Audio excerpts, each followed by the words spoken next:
Lean, codeine addiction. In the drug rehab world, opioids like heroin, oxycodone, and fentanyl get all the press. And fair enough, they're all highly addictive and deadly. You probably know about the terrible toll fentanyl has taken on the nation. But what about opioids that aren't as strong? Codeine is a commonly prescribed opioid that's used to treat cough, pain, and other conditions. Found naturally in the sap of the opium poppy, it's often combined with other non-narcotic painkillers like acetaminophen or aspirin. And unfortunately, it's also an opioid that's widely abused. And one of the ways it's abused is through cough syrup. What is lean? Purple drank, scissor, perp, and lean are all street names for a mixture of codeine cough syrup and soft drinks. Lean, which was named for how difficult it makes standing up straight for users, originated in Houston during the 1990s. One of the figures who helped popularize lean was DJ Screw, whose lyrics and slow tempos both created a genre of hip-hop and made lean use more popular. Sadly, DJ Screw died in part due to a codeine overdose. One thing I need to make clear is that lean is always a combination of codeine cough syrup. It's not made with Robitussin. DXM, the active ingredient in Robitussin, is also a drug some people abuse and can produce similar effects, but it's not an opioid. What is codeine? Codeine is an opioid drug that's part of the same family as heroin, morphine, and fentanyl, but it's much weaker. According to the American Academy of Family Physicians, a 10 milligram dose of codeine is roughly equal to about 1.5 milligrams of morphine. It's one of the reasons that codeine is often mixed with other pain relievers. Why is codeine dangerous? Although it's less powerful than other opioids, codeine is still highly addictive. It's possible to overdose on codeine, especially if it's mixed with other drugs like alcohol or benzos or other opioids. Codeine overdoses kill by causing the breathing to slow down to dangerous levels. And this reduces the amount of oxygen that gets to the brain, which causes brain cells to die, which causes a person to slip into a coma.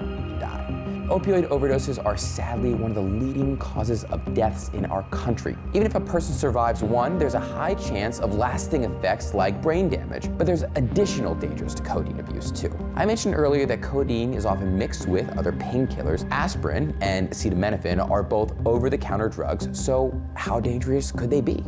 A lot. When a person abuses codeine, they take higher doses of it than recommended. Not only does this make the chance of an overdose far more likely, but they're also ingesting really high amounts of these other painkillers, which can cause organ damage. Over time, it's possible to cause toxic reactions to medications like acetaminophen if you're taking a lot of them. Back to lean. Codeine cough syrup is often mixed with promethazine, a powerful antihistamine. Promethazine helps treat allergic symptoms like coughing, and it also has sedative properties. A person who's drinking lean isn't just taking codeine, they're taking large amounts of promethazine with it. Promethazine overdoses can kill just as easily and in the same way that codeine does. Lean's been responsible for many injuries, causes of opioid addiction, and death. In 2018, the rapper Fredo Santana died from a seizure caused by liver and kidney problems brought on in part by lean abuse. Lean killed Pimp C from the rap duo Underground Kings in 2007. Mac Miller didn't overdose on lean, but spoke about his addiction to lean. It all illustrates a critical point. Even a mild opioid, like codeine, shouldn't be messed with. Codeine addiction is treatable. I know how easy it is for a recreational drug habit to turn into a serious case of addiction. Nobody seeks to become addicted to drugs, but it's super easy to do so. I've also seen people turn their lives completely around too. Have a recovery story you'd like to share? Post it in the comments below, and don't forget to like and subscribe. I'm Jeremy Arts, a licensed marriage and family therapist. During my time working at the Edge Treatment Center, I've gotten a close-up view of addiction and recovery. Our effective opioid addiction programs have helped many people build new lives for themselves, free from addiction to opioids and other drugs. It can happen to you too. Just reach out to the Edge Treatment Center today at 844-590-0413 or through one of the links below.